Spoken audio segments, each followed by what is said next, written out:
Insan itu rahasiaku, kata Allah. Dan akulah yang menjadi rahasia dirinya.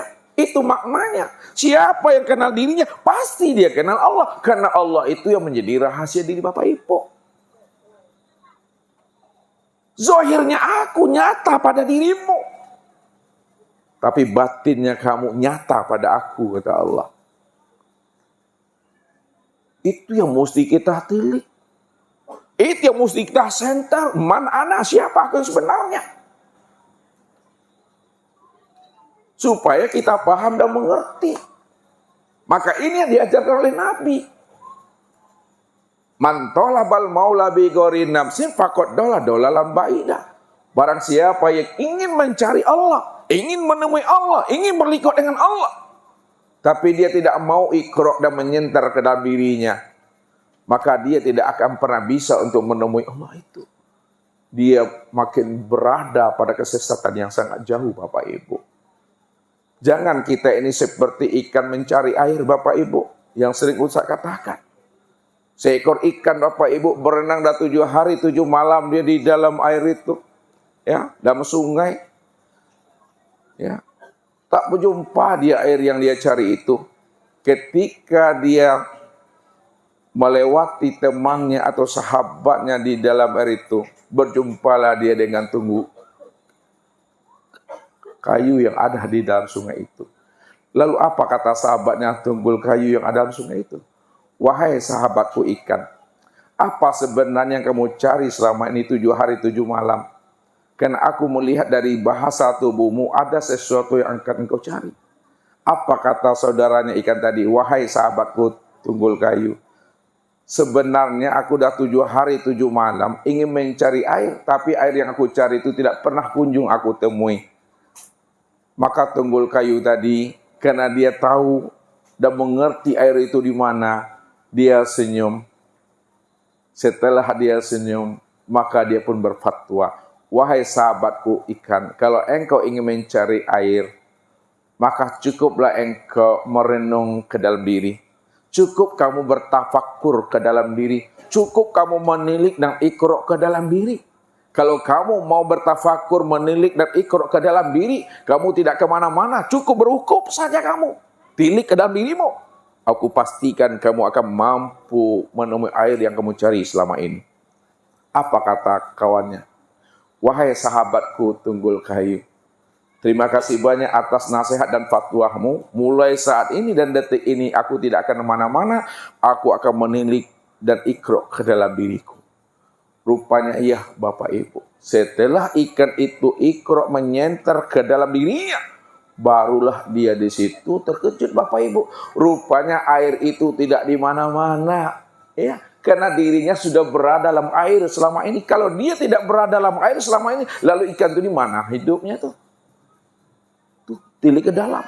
Sama artinya Bapak Ibu. Bapak Ibu ingin mencari yang hidup di dalam diri. Bingung kita mana nih yang hidup dalam diri. Padahal setiap detik, setiap saat kita ini bernapasnya. Payah kita mencari yang hidup dalam diri. Padahal kita setiap saat bernapas. Mesti dipaham ikrok ke dalam diri itu. Nih, senter. Makanya siapa yang sudah kenal dirinya? Karena dirinya itulah rahasia nyatanya dari Allah. Maka ketika itulah orang yang sudah kenal diri, dipastikan dia mampu mengenal akan Tuhannya. Man arafa nafsahu faqad arafa rabbahu.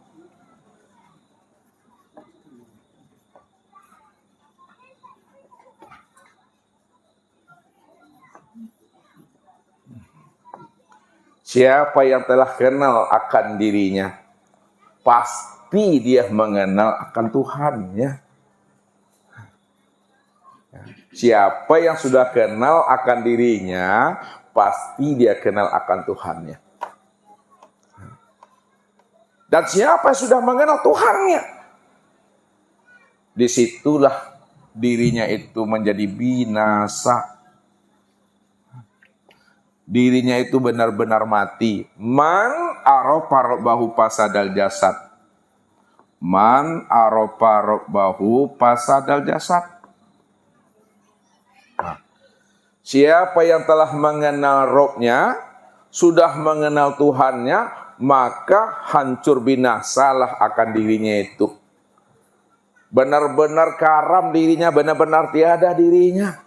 Kalau dirinya telah karam, dirinya telah tiada, dirinya telah hancur. Tidak ada lagi dirinya yang merasa dirinya itu yang wujud. Tak ada lagi dia merasa dirinya itu yang bersifat. Dirinya la haula wala quwata illa billah. Ketika dirinya telah binasa atau mati, maka ketika itu nyatalah Allah itu. Benar-benar nyata Allah itu. Apa kata Allah? Kullu syai'in halikun.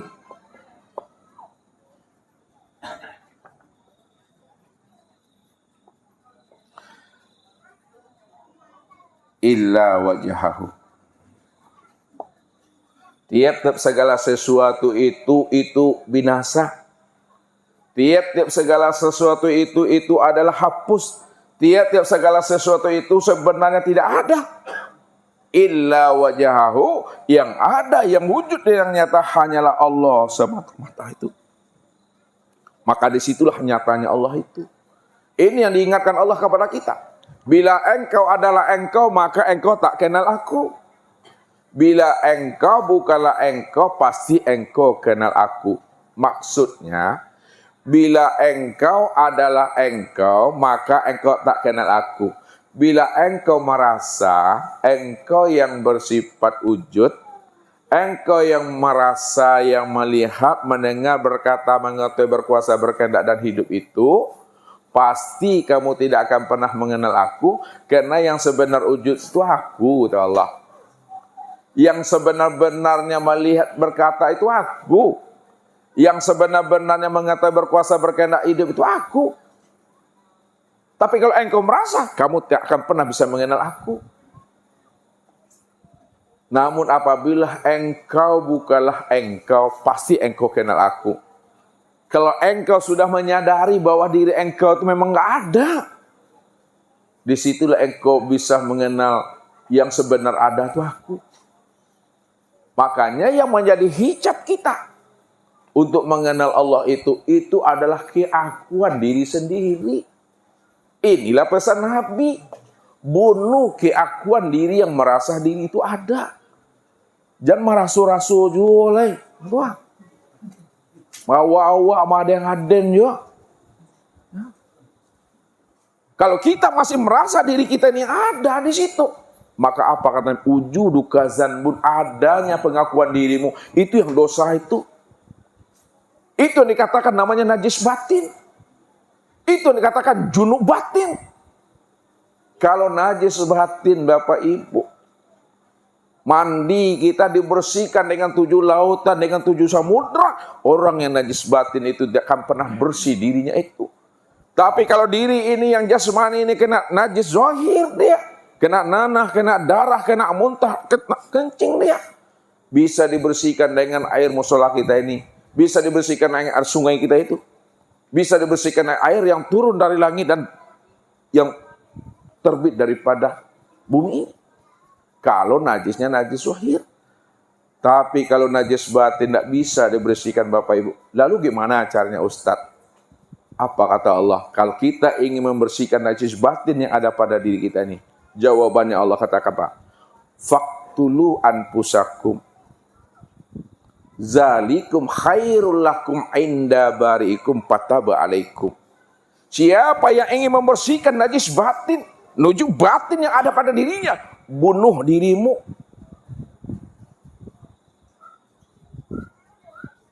Zalikum khairul lakum, itulah yang lebih baik bagi kamu, kata Allah. Kalau Allah menyuruh kita bunuh dirimu, bunuh yang bagaimana Bapak Ibu? Pakai pisau apa digorok, bakal pedang, inge-inge bini di rumah. Dengar baik-baik kata Ustaz nih ya. Bunuh dirimu itu maksudnya bunuh keakuan dirimu yang merasa ada tuh, yang merasa kamu yang hidup tuh, bunuh itu. Karena kamu tidak ada sebenarnya, yang ada itu aku, kata Allah.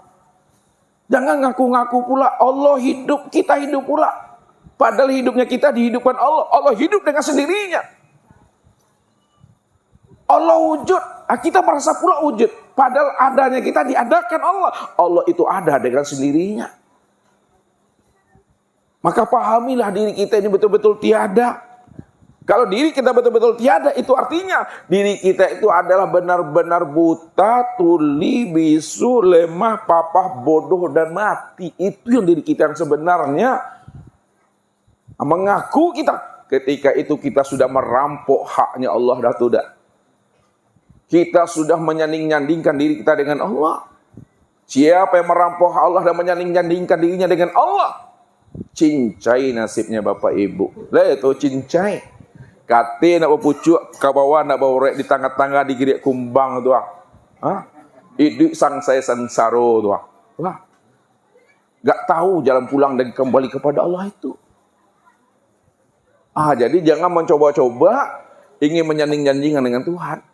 Kadang kita selalu mengatakan la haula wala quwata illa billah. Ya, enak diucapkan, mudah disebut tuh. Tapi ketika kita tidak mampu memahaminya, sebenarnya orang yang menyebut itu dia telah memperolok-olok Tuhan itu. Memperolok-olok tahu tuh. Udah mengatakan di hadapan Allah, ya Allah, aku ini enggak ada ya Allah, aku ini buta ya Allah, aku ini tuli ya Allah, aku ini mati ya Allah. Ketika itu Allah merasa pula diri kita ini ada memperolok-olok Allah itu. Ya, atrimu julu-julu nanti itu Tuhan. Ini mesti pahami. Makanya ketika diri kita telah mati, diri kita telah binasa, maka yang nyata itu hanya Allah. Ini Allah katakan, kullu syai'in halikun. Tiap-tiap segala sesuatu itu tidak ada. Mana yang dikatakan sesuatu? Yang dikatakan sesuatu ini sekalian langit dan bumi ini isi di antara keduanya dalam bentuk rupa yang berbeda wujud yang lain, itu sesuatu tuh. Hakikatnya itu tidak pernah ada. Yang ada itu hanya Allah. Kalau Allah yang ada, maka Allah itulah hakikat segala sesuatu. Allah itulah hakikat alam. Allah itulah hakikat akan diri kita ini. Maka pandang, tilik dan senter akan terjali Allah itu dalam bentuk rupa yang berbeda wujud yang lain pada segala yang ada ini. Bahwa segala yang ada ini dalam bentuk rupa yang berbeda wujud yang lain, itulah nyatanya Allah itu yang sebenarnya. Tapi baru kita bisa mengatakan itu kalau diri kita itu telah mati. Tapi kalau diri kita belum mati, kita selalu bermain akal dan logika. Padahal tidak ada alam dan sesuatu selain pada dia. Karena dia cuma yang ahad. Qul huwallahu ahad. Katakan hai Muhammad, Allah itu ahadnya. Ahad.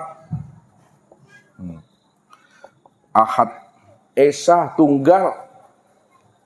Esa tunggal itu maksudnya tidak ada yang lain, hanya dirinya. Hanya dia satu-satunya. Itu maksudnya Tuhan. Hanya dia satu-satunya, tidak ada diri yang lain selain daripada dirinya. Kalau tidak ada diri yang lain selain pada dirinya, maka segala yang ada ini, inilah tajali untuk memandang nyatanya Allah itu. Maka disinilah orang-orang arif billah, orang-orang arifin, selalu membuatkan suatu perumpamaan, supaya hati kita itu mampu menafikan segala yang wujud dan yang ada itu. Kemudian kita isbatkan dalam hati kita yang ada dan yang wujud itu hanya Allah. Apa kata mereka? Suhudul wahda fil kasra.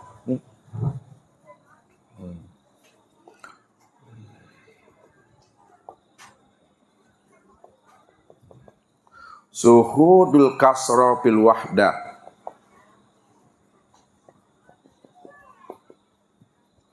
Suhudul wahda fil wahda.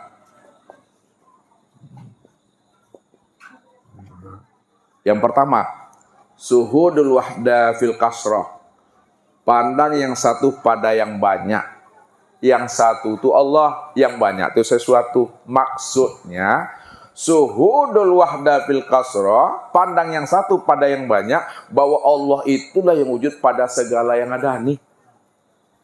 Allah itu yang wujud pada segala yang ada. Kenapa Allah itu yang wujud pada segala yang ada dalam bentuk rupa yang berbeda wujud yang lain?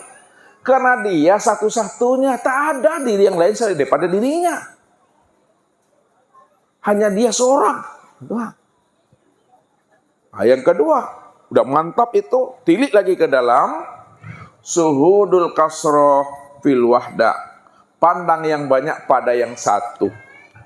Itu maksudnya segala yang ada, segala yang wujud, itulah nyatanya akan Allah.